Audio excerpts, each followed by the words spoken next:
الحمد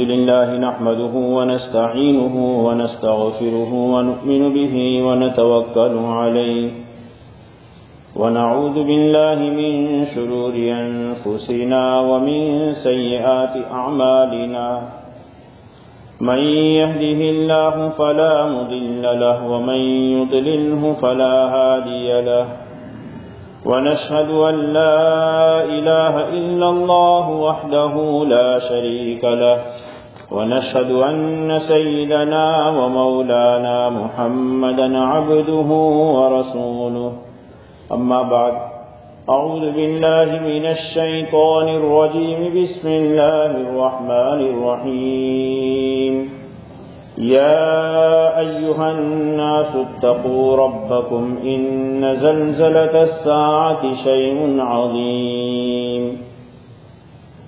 وعن حذيفة بن أسيد رضي الله تعالى عنه قال اطلع النبي صلى الله عليه وسلم علينا ونحن نتذاكر فقال ما تذاكرون قالوا نذكر الساعة فقال النبي صلى الله عليه وسلم إنها لن تقوم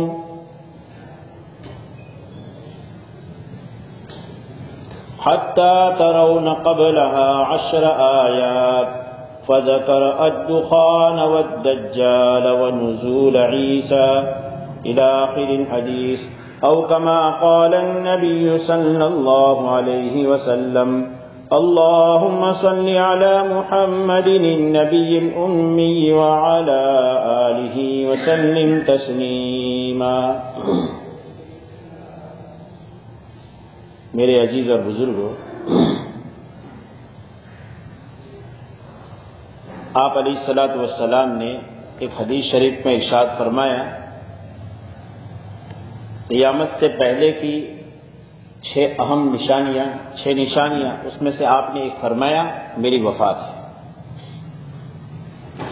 نبی علیہ الصلوۃ والسلام کی وفات بھی قیامت کی ایک نشانی ہے.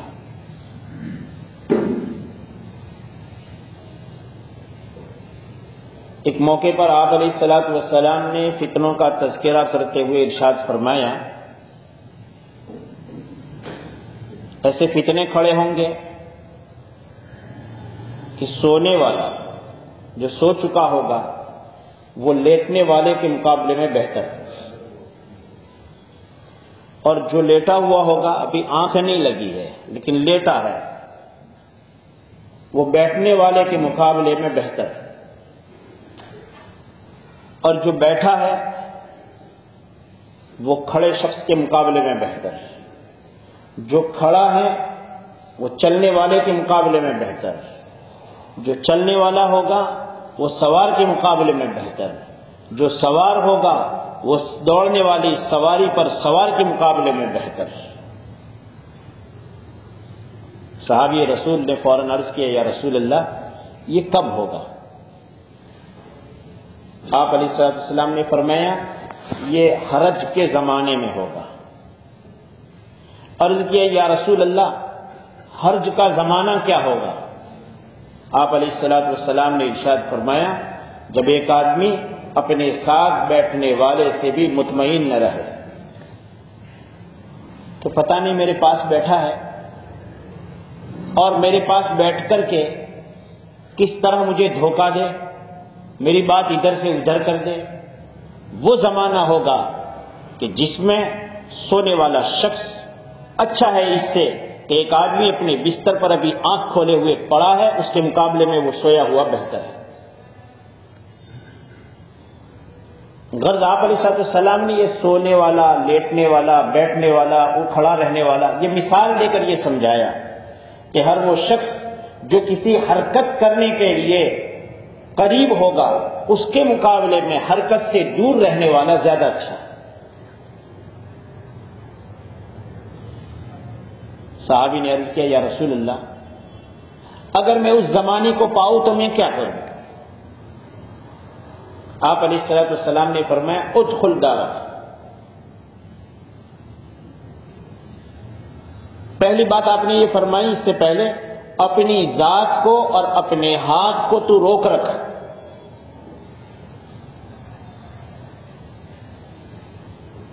ایک روایت میں آپ علیہ الصلوۃ والسلام نے ارشاد فرمایا، اگر تم اس زمانے کو پاؤ تو اپنے دائیں ہاتھ سے اپنے بائیں ہاتھ کے پونچے کو پکڑ لو، یہ تمہارے لیے بہتر ہے۔ حرکت کے لیے ہاتھ بھی کھلے نہ رکھو۔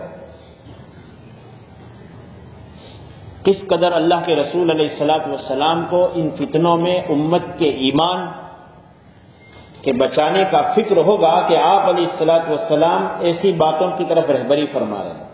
اپنی ذات کو اور اپنی زبان کو تم روک رکھنا، اور اپنے گھر کے کمپاؤنڈ میں داخل ہو جانا۔ اس صحابی نے عرض کیا، قربان آپ کے سوال پوچھنے پر کہ یا رسول اللہ، اگر میں اپنے گھر کے کمپاؤنڈ میں، گھر میں نہیں، گھر کے کمپاؤنڈ میں داخل ہو جاؤں، وہاں فتنہ اور وہ مصیبت اور وہ پریشانی اگر گھس آئے تو؟ آپ علیہ السلام نے فرمایا تو تم اپنے سونے کے کمرے میں، بیڈ روم میں چلے جانا۔ کہ یا رسول اللہ، اگر میرے بیڈ روم میں، میرے سونے کے کمرے میں وہ فتنہ گھسنے کا مجھے خطرہ ہو تو؟ آپ نے فرمایا گھر کے اندر جہاں تم نے عبادت کی جگہ بنا رکھی ہے وہاں داخل ہو جانا۔ عرض کیا صحابی نے، یا رسول اللہ، اگر وہ فتنہ میری عبادت کی جگہ میں گھس جائے تو پھر میں کیا کروں؟ آپ نے فرمایا اس وقت تم کہنا میرا رب اللہ ہے، میں اس سے مطمئن ہوں، اور تمہیں اس پر قتل کر دیا جائے تو برداشت کرنا۔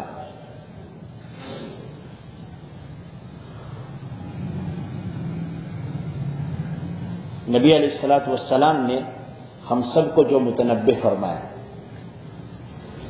لگتا یہ ہے کہ اسی طرح کے فتنے میں امت اور انسانیت مبتلا ہونے کی بالکل کھائی کے کنارے پر کھڑی ہے۔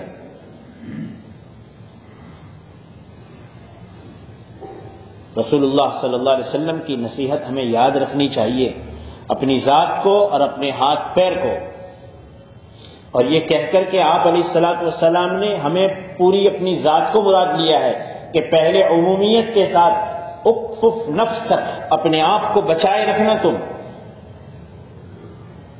اور دوسرے نمبر پر ان تمام بدن کے تمام اعضاء میں سے، عضو میں سے، اویو میں سے ایک کو بیان کیا ہے، ہاتھ کو بچائے رکھنا۔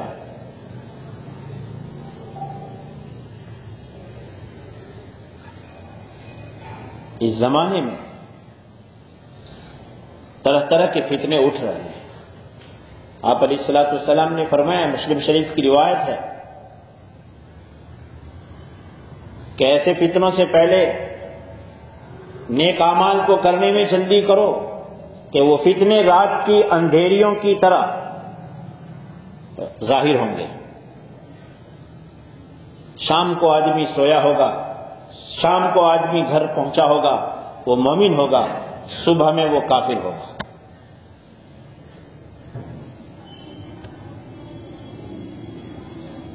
کبھی فتنہ مال کی شکل میں آتا ہے۔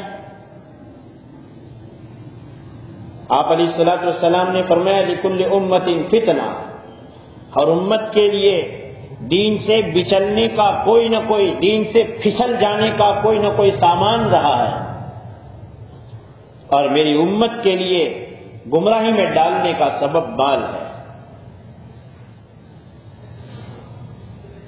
کبھی عہدہ ہوتا ہے، پوسٹ، پوزیشن میری اچھی، وہ انسان کے لیے، بندے مومن کے لیے گمراہی کا سبب بن جاتا ہے۔ اپنے آپ کو بچانا، اپنے ایمان کو بچانا اور ایمان کی سلامتی کے ساتھ میں رب کریم سے ملاقات کرنا، یہ اس زمانے کا سب سے بڑا اہم کام ہے۔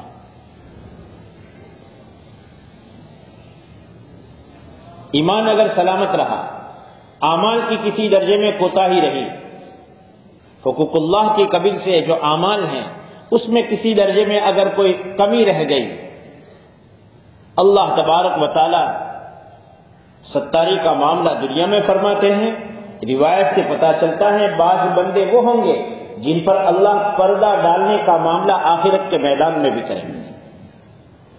اس کو حساب کے لیے پردے کے پیچھے بلائیں گے، اندر آؤ، اور اس کے ایک ایک گناہ کو اللہ شمار کرائیں گے، حتیٰ کہ اس بندے مومن کو اپنی ہلاکت کا یقین ہو جائے گا کب تو میں گیا. پھر اللہ تبارک و تعالیٰ فرمائیں گے تیری ایک نیکی ہے جس کی بدولت ہم سارے گناہوں کو نیکیوں سے بدلتے ہیں. اللہ کے رسول علیہ السلام فرماتے ہیں وہ بندے مومن کہے گا الہ العالمین ابھی اور چند گناہ رہ گئے ہیں، یہاں تک کہ آپ علیہ السلام مسکرا بھی گئے اور آپ کے سائڈ کے دانت بھی نظر آنے لگ گئے. اللہ تبارک تعالیٰ ان گناہوں کے بدلے میں بھی نیکیاں دیں گے. وہ حقوق اللہ کا معاملہ ہے، لیکن شرط پہلی یہ ہے کہ ایمان سلامت رہے. یہ ایمان کی سلامتی کے لیے اللہ کے رسول علیہ السلام ترغیب دے رہے ہیں اپنی ذات کو اپنے ہاتھ کو بچائے رکھ کر کے گھر میں داخل ہو جانا، اور تیرے عبادت گاہ کی جگہ پر بھی اگر وہ فتنہ جو ایمان کے خلاف کا ہے گھس آئے تو تو یوں کہنا ربی اللہ، اور تجھے اس حال میں قتل کر دیا جائے. ہم اللہ سے عافیت مانگیں گے، لیکن آپ علیہ السلام کی احادیث سے پتہ چلتا ہے کہ ایسے ایسے فتنے بھی رونما ہوں گے.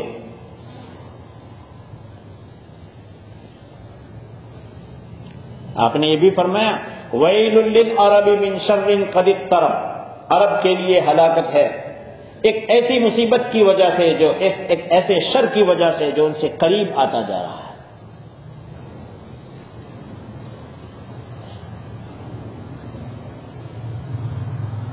قیامت سے پہلے جو نشانیاں ظاہر ہونے والی ہے ان میں بڑی نشانیاں 10 ہیں. حضرت حذیفہ بن اسید الغفاری رضی اللہ تعالیٰ عنہ فرماتے ہیں کہ ہم حضرات صحابہ کرام رضوان اللہ مجمعین بیٹھ کر کے آپس میں تذکرہ کر رہے تھے. یکایک اللہ کے رسول علیہ السلام ہمارے سامنے جلوہ افروز ہوئے، رونما ہوئے. آپ علیہ السلام نے ہمیں دیکھ لیا کہ ہم کچھ آپس میں بات چیت کر رہے ہیں. آپ نے پوچھا ما تذاکرون، کس چیز کے بارے میں تم آپس میں تذکرہ کر رہے تھے، مذاکرہ کر رہے تھے، بات کر رہے تھے؟ حضرت صحابی رسول صلی اللہ علیہ وسلم فرماتے ہیں ہم نے جواب دیا قیامت کے بارے میں. صحابہ کرام رضوان اللہ مجمعین کے یہاں قیامت کے آنے کے متعلق کے تذکرے ہوتے تھے.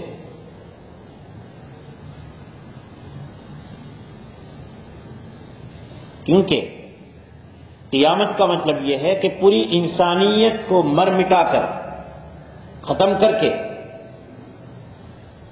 صحیح روایات کے مطابق ارض شام ارض حشر ہے، شام کی سرزمین حشر کی سرزمین بنائی جائے گی، وہاں سب کو حاضر کریں گے. اور جب ایک آدمی کو یہ پتا چلے کہ میرا انجام یہ ہونے والا ہے، یہ نہیں ہے جو اسلام کے خلاف مذہبوں کا عقیدہ ہے انما حیاتنا الدنیا نموت ونحیا وما نحن بمبعوثین، کچھ نہیں، جیو کھاؤ پیو جانوروں کی طرح زندگی گزار لو، مر جاؤ بات نمٹ گئی. یہ ہمارا عقیدہ نہیں ہے. ہمارا عقیدہ یہ ہے جو کر رہے ہو، چاہے وہ دل کا عمل ہے، اعضاء کا عمل ہے، آنکھ کا عمل ہے، ہاتھ پیر کا عمل ہے، جو ہو رہا ہے ہر ایک اللہ کی نظر میں ہے. اور یہ زندگی آخری زندگی نہیں ہے، اس زندگی پر کسی زندگی کا مدار اللہ نے رکھا ہے، اس پر کسی کا ڈیپینڈ بنایا ہے، وہ ہوگا. اور وہاں اس کو سامنے رکھتے ہوئے فیصلے ہونے ہیں.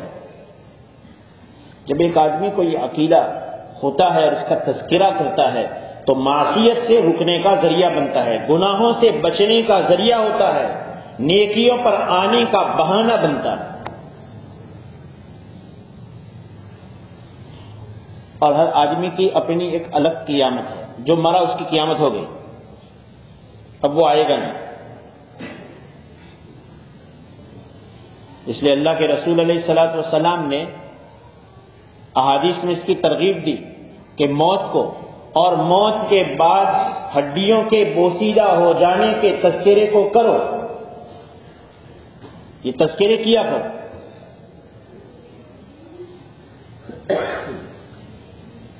صحابہ کرام رضوان اللہ مجمعین اس طرح بیٹھ کر کے اپنی مجالس میں ذکر کرتے تھے کہ قیامت آنے والی ہے.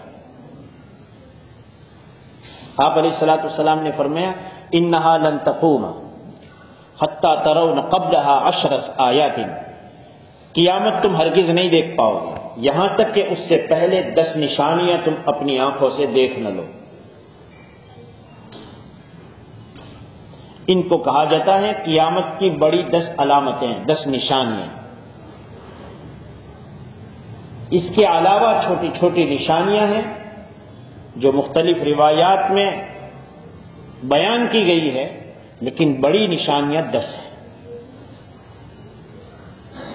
آپ علیہ الصلوۃ والسلام نے فرمایا الدخان، ایک دھواں نکلے گا.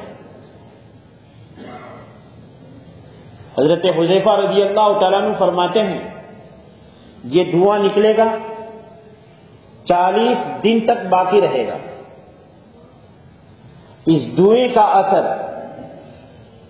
مومن کے لیے زکام کی طرح ہوگا اور کافر کے لیے یہ دھواں اس کی گھٹن اور سانس رکنے کا ذریعہ بنے گا.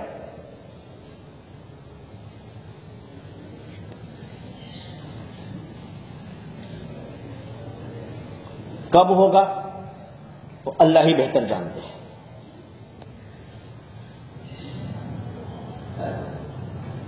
اس کی کوئی تاریخ نہیں، اس کی کوئی تعین نہیں،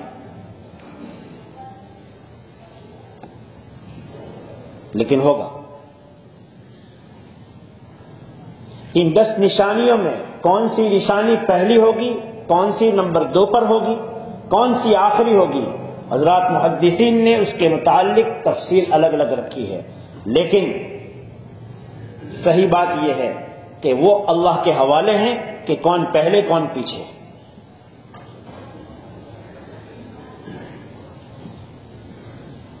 لیکن اتنی بات معلوم ہوتی ہے حضرت عیسیٰ علیہ السلام کے زمین پر اترنے کے بعد مغرب کی سمت سے سورج اپنے ڈوبنے کی جگہ سے نکلے گا. اور بعض روایت کے اشارے سے پتہ چلتا ہے کہ ان 10 نشانیوں میں آخری چیز یہ ہوگی کہ سورج مشرق کے بجائے مغرب سے نکلے گا.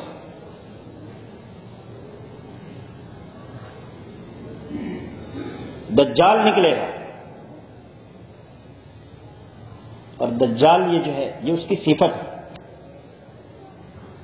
دجل کا عربی میں معنی ہوتا ہے، عربی لفظ ہے جس کا معنی ہوتا ہے دھوکہ اور فریب دینے والا. یہ سب سے بڑا زمین کا مداری ہوگا. طرح طرح کے کرتب بتائے گا. اس لیے ہم کہا کرتے ہیں کہ جب کسی گلی کوچے میں مداری آتا ہے تو ہمارے نوجوانوں کو شوق ہوتا ہے کہ چلو دیکھنے کچھ بتائے گا. میرے بھائیوں، ان مداریوں کے کھیل اور کرتب کو دیکھنے کا شوق نہ رکھو، اس لیے کہ روایت میں ہے جب دجال آئے گا ایک مومن نوجوان ہوگا، اس کو پتہ چلے گا، اس کو خیال ہوگا کہ لاؤ میں بھی دیکھ آؤں. جب وہ دیکھ کر ملاقات کر کے واپس آئے گا اس کو اپنے ایمان میں شک اور تردد شروع ہو جائے گا.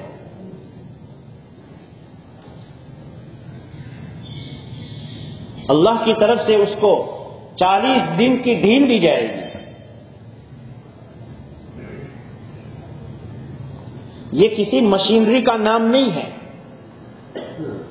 یہ کسی ملک کا نام نہیں ہے، بلکہ اللہ کے رسول علیہ الصلوۃ والسلام نے اس دجال کے متعلق تو ایک قبیلے کے ایک شخص کی طرف اشارہ کر کے فرمایا کہ وہ اس کے ہم شکل ہوگا. اس لیے یہ دھوکے میں پڑنا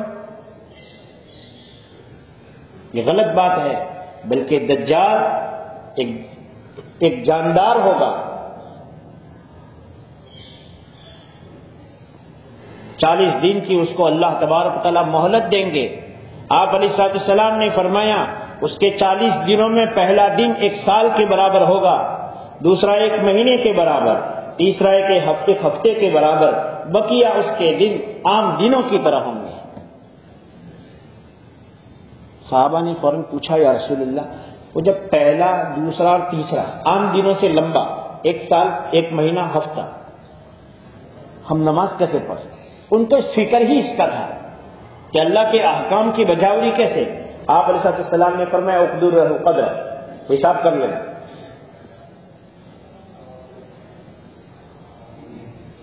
کہ ہم عموماً جانتے ہیں کہ صبح فجر کی نماز پڑھتے ہیں، اتنا گھنٹے کے بعد ظہر شروع ہوتی ہے، اتنے گھنٹے تک ظہر رہتی ہے۔ عموماً سال بھر کے اوقات میں کم سے کم اتنا وقت گزرے گا، اس کے بعد ہی اثر شروع ہوگی، اس سے پہلے نہیں۔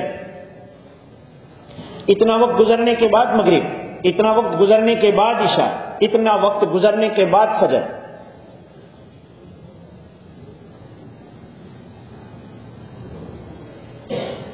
یہ کسی علاقے میں پہنچے گا اور لوگوں سے کہے گا کہ کیا تم اپنے باپ دادا کو جانتے ہو، ان کو چہرے سے پہچانتے ہو؟ کہ ہاں۔ چلو بتاؤ ان کی قبر۔ اور وہ کہے گا اٹھ کھڑا ہو۔ یہ پوتا، یہ نواسا اپنے دادا اپنے نانا کو پہچان جائے گا۔ کہا دیکھو میں نے تمہارے دادا کو تمہارے نانا کو زندہ کر کے بتایا، مانو کہ میں خدا ہوں۔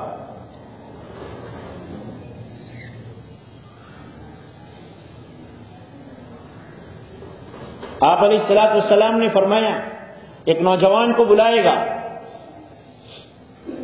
اس کے سر کو اس کے بدن سے الگ کر دے گا، ایک طرف سر پڑا ہوگا، ایک طرف بقیہ بدن پڑا ہوگا، یہ بیچ میں چلے گا، اور پھر لوگوں کو کہے گا دیکھو میں زندہ کر کے بتاتا ہوں، پھر وہ زندہ ہو جائے گا۔ لوگوں سے کہے گا میں موت دیتا ہوں، میں زندگی دیتا ہوں، مجھے مانو میں تمہارا رب ہوں۔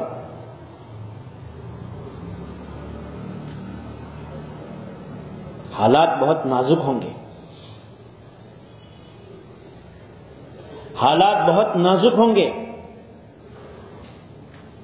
اس کے لیے سوائے رب کے فضل اور ایمان کے ذریعے سے رب کا فضل حاصل ہوتا ہے، اپنے ایمان کی طاقت کے ذریعے سے رب کی مہربانی حاصل کیے بغیر ہم ان حالات میں اپنے ایمان کو بچا نہیں سکیں گے۔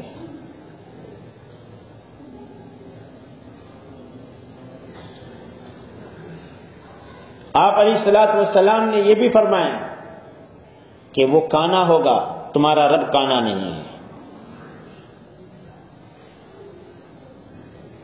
آپ نے یہ بھی فرمایا کوئی نبی ایسے نہیں گزرے جنہوں نے اپنی قوم کو، اپنی امت کو دجال سے ڈرایا نہ ہو۔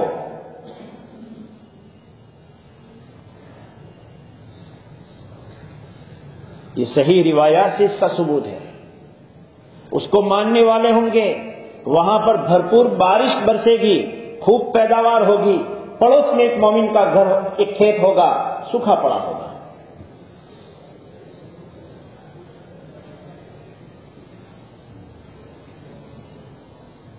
کھانے پینے کے اسباب کی ظاہری طور پر تنگی محسوس ہوگی۔ ان حالات میں اپنے آپ کو بچانا ہوگا۔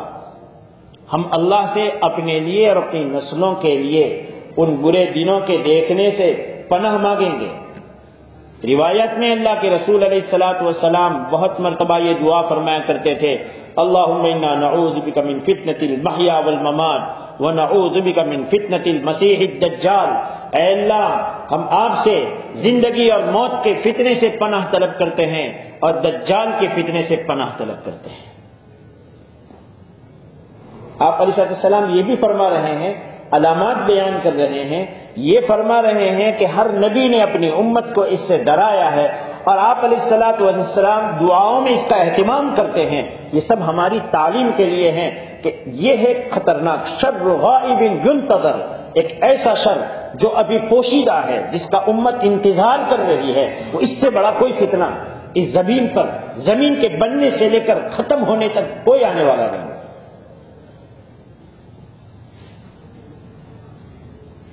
حضرت عیسیٰ علیہ السلام کا نزول ہوگا، دجال ان سے پہلے آ چکا ہوگا، اور آپ کو دیکھ کر کے روایات میں ہے کہ دجال ایسے پگھل جائے گا کما یذوب الملح فی الماء، اور کما قال النبی صلی اللہ علیہ وسلم، جیسے پانی میں نمک ڈالو تو اس کو گھلانا نہیں پڑتا، وہ آٹومیٹک گھل جاتا ہے۔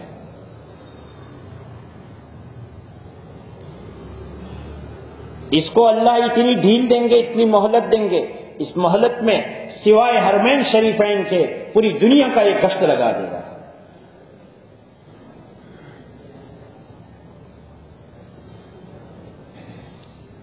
یہ مکے اور مدینے میں داخل ہونے کی کوشش کرے گا، داخل نہیں ہو پائے گا۔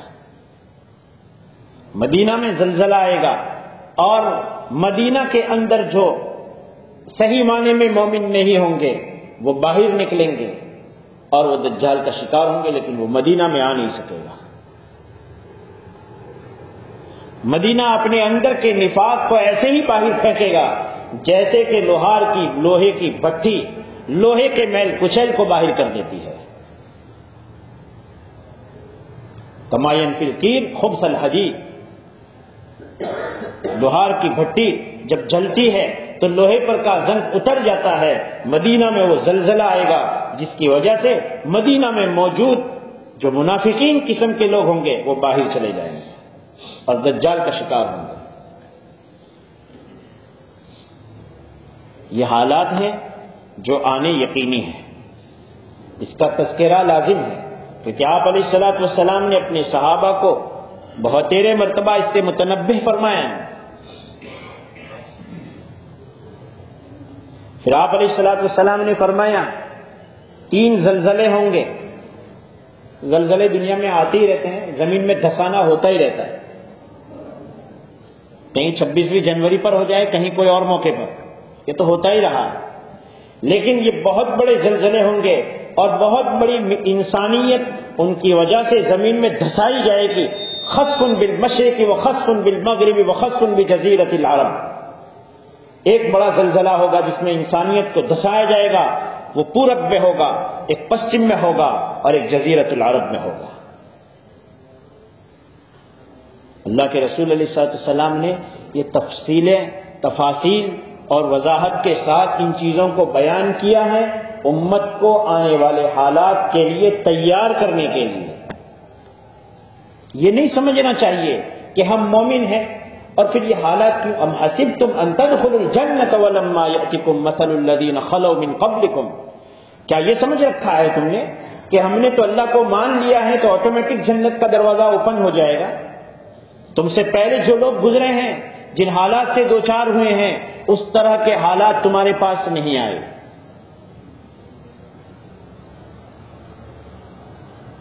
اس لیے اپنے آپ کو بچانے کے لیے ان کو سننا ہوگا، اپنے ایمان کو بنانا ہوگا، سوائے ایمان کے کوئی اور راہ ہمارے پاس نہیں ہے کہ ان حالات میں اپنے آپ کو محفوظ رکھے۔ آمین وآخر دعوانا الحمدللہ رب العالمین۔ ان کی سنت باقی ادا فرمانا۔